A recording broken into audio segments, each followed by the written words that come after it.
berbagai pemangku kepentingan, baik itu masyarakat ataupun stakeholder yang lainnya. Kemudian yang ketiga adalah co-delivery atau pelaksanaan bersama, di mana pelaksanaan ini juga dilaksanakan bersama. Dan yang terakhir adalah co-assessment atau penilaian bersama, di mana tahap evaluasi itu hasil layanan juga dilakukan secara kolaboratif. Nah, dalam hal ini dapat dilihat bahwa co-production ini melibatkan banyak stakeholder ataupun masyarakat sebagai penerima layanan itu, mulai dari pengadaan hingga juga penilaian atau evaluasi. Nah, dalam buku ini Buffett dan Loeffler kemudian menyebutkan atau menjelaskan terkait dengan banyak perspektif atau disiplin dari co-production sebagai aspek dari public governance, mulai dari economics yang kemudian menekankan pergeseran fokus dari pemerintah sebagai penyedia tunggal ke model kolaboratif. Nah, dalam hal ini ditekankan bahwa konsep ini muncul bahwa warga itu tidak hanya konsumen tetapi juga produsen dari nilai itu sendiri. Kemudian yang kedua terkait dengan perspektif public choice atau pilihan publik, di mana co-production ini terkait dalam proses kolaborasi yang dinamis, fleksibel, dan kontekstual yang berfungsi sebagai inti dari tata kelola publik. Nah, dalam hal ini memungkinkan warga, pemerintah, dan aktor lain itu untuk bekerja sama dalam menciptakan hasil yang lebih relevan dan efisien dengan mengintegrasikan bagaimana preferensi individu ke dalam keputusan kolektif. Kemudian perspektif selanjutnya yakni political science atau ilmu politik, di mana co-production dalam hal ini itu menjadi sebuah proses warga dan institusi publik itu bersama-sama menciptakan hasil-hasil kebijakan, layanan, atau solusi kolektif.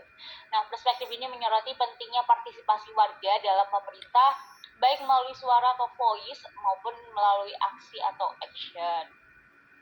Selanjutnya dalam perspektif sosiologi, di mana co-production ini muncul dari perjuangan pertama para feminis dan kemudian itu orang-orang penyandang disabilitas untuk menentang kekerasan epistemik dan pengecualian yang ditujukan dalam penelitian tradisional, serta untuk kemudian merebut kembali bagaimana kontrol atas pengetahuan yang diperoleh dari pengalaman hidup individu dan kolektif mereka. Pada perspektif sosial dan consumer psikologi, dalam hal ini co-production itu memungkinkan layanan itu menjadi lebih sesuai dengan kebutuhan unik pengguna, kemudian mendukung tren kostumisasi seperti pada pemasaran personal. Dengan memahami peran emosi, bias bawah sadar, dan juga pengalaman unik, proses co-production ini kemudian dapat dirancang agar lebih inklusif, responsif, dan juga efektif untuk mencapai nilai bersama yang lebih besar. Terakhir, terkait dalam perspektif service management, bahwa co-production ini juga terkait atau mengacu pada kolaborasi antar penyedia layanan dan pengguna untuk menciptakan nilai bersama. Nah, perspektif ini itu berkembang sejak tahun 1970-an dan berdasar dalam beberapa riset pemasaran, organisasi, dan juga manajemen strategis, dan menekankan logika enabling atau memungkinkan dan logika relieving atau memberi layanan. Nah, selanjutnya pembahasan Buffett dan Loeffler itu juga menekankan bagaimana sih peran dari co-production itu dalam teori of interactive governance. Yang pertama, membahas terkait dengan co-production dan governansi demokratis, di mana model co-production yang paling langsung terkait dengan governansi demokratis adalah co-planning, di mana warga negara atau baik pengguna maupun komunitas ini memiliki kesempatan untuk mempengaruhi prioritas pengambil kebijakan atau keputusan publik yang tidak hanya pada layanan publik dan prinsip publik, tetapi juga pada nilai-nilai keseluruhan yang diberi bobot dalam sistem politik.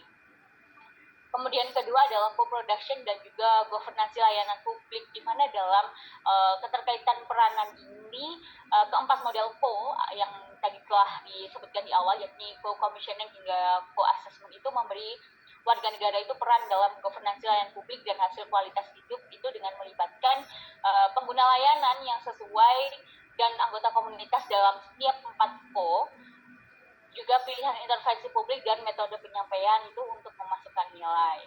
Terakhir terkait dengan co-production dan prinsip governansi publik, di mana co-production ini bukan hanya alat untuk mencapai tujuan, tetapi secara inherent menerapkan prinsip-prinsip governansi publik tertentu atau nilai-nilai sosial, kemudian untuk meningkatkan hasil dengan penekanan kuat pada pencapaian keadilan sosial dan kesetaraan sosial. Nah, dari perspektif ini co-production itu memperkuat kewarganegaraan sebagai nilai kolektif dalam masyarakat dan bukan hanya sebagai pencapaian hasil kualitas hidup untuk individu. Nah, di sini saya ada salah satu artikel jurnal yang kemudian ditulis oleh Bu Ika sendiri dan juga ada Prof. Yusuf. Mungkin teman-teman bisa membaca lebih lanjut bagaimana untuk memberikan pemahaman terkait dengan co-production dengan ada artikel jurnal yang berjudul Co-Production dalam Tata Kelola Desa Margomulyo yang berbasis kearifan lokal. Mungkin nanti bisa menambah wawasan teman-teman untuk memahami bagaimana co-production itu sendiri. Selanjutnya terkait dengan chapter 40 yakni Democratic Network Governance, di mana dalam hal ini memuat pembahasan pertama terkait dengan bagaimana governance network dan liberal demokrasi. Bagaimana sih keterkaitan keduanya?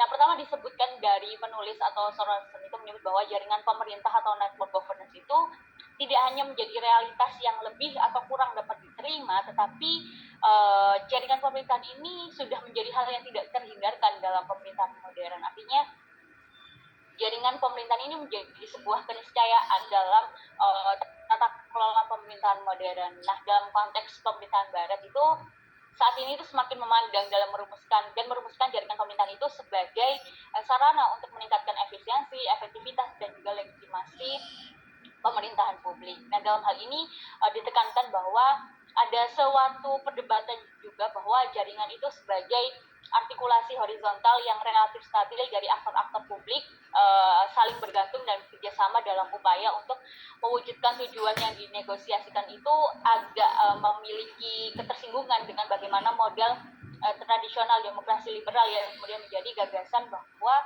anggota individu itu harus memiliki akses yang setara untuk mempengaruhi keputusan politik kolektif yang kemudian mempengaruhi mereka. Nah, yang dikhawatirkan bahwa ketika ada jaringan pemerintahan itu yang melibatkan kolaborasi antar aktor publik dan swasta itu kemudian berpotensi untuk mengaburkan batasan antara pemerintah dan masyarakat sipil karena adanya ketidaksetaraan akses.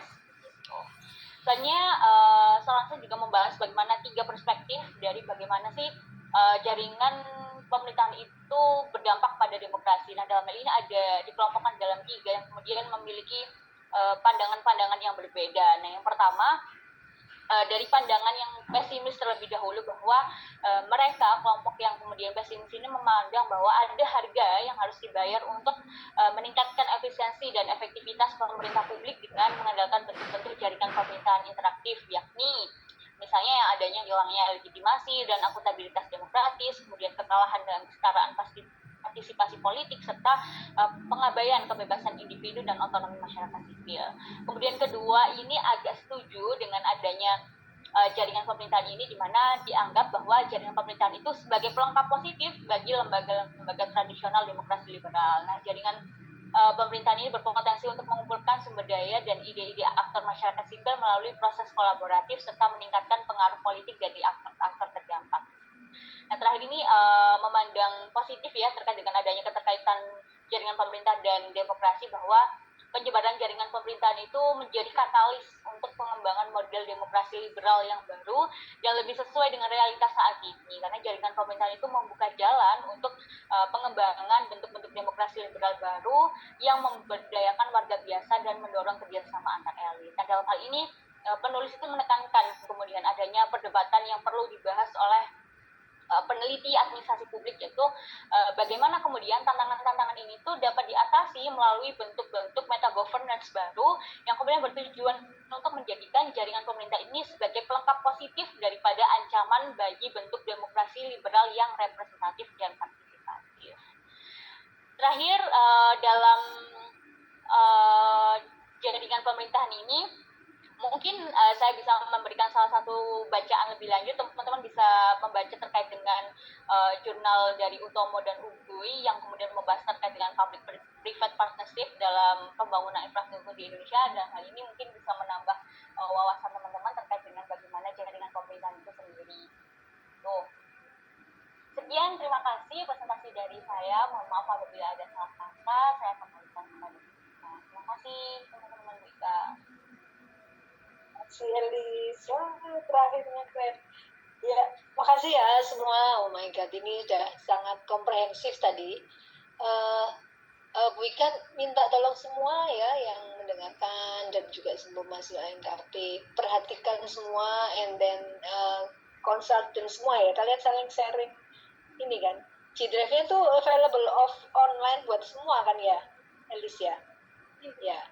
Ya, jadi semua kan bisa lihat. Jadi kayak kalian nanti jangan sampai kadang itu ya, kalian kuliah kayak gini, macam gini, terus nanti ketika UTS, ketika proposal atau apa kadang itu tidak berbekas gitu ya, baik-baik dan bagus-bagus ini. Kemarin mungkin hanya beberapa orang ya, I do hope not you, I don't think everyone here. Jadi lupa apa yang udah dipelajari yang bagus-bagus gini ya. Karena kayak kemarin tuh ada ujian proposal, kayak Prof. Antun mengomentari ini kan nggak berbekas, kemarin sudah diajarin ini tapi nggak ada gitu ya.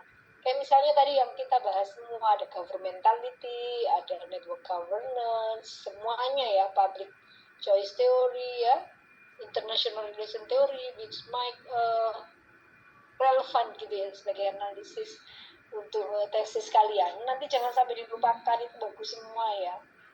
Termasuk tadi yang at least tadi bahkan ada contoh kasus, even you got my article, thank you Alice, dan semuanya ya.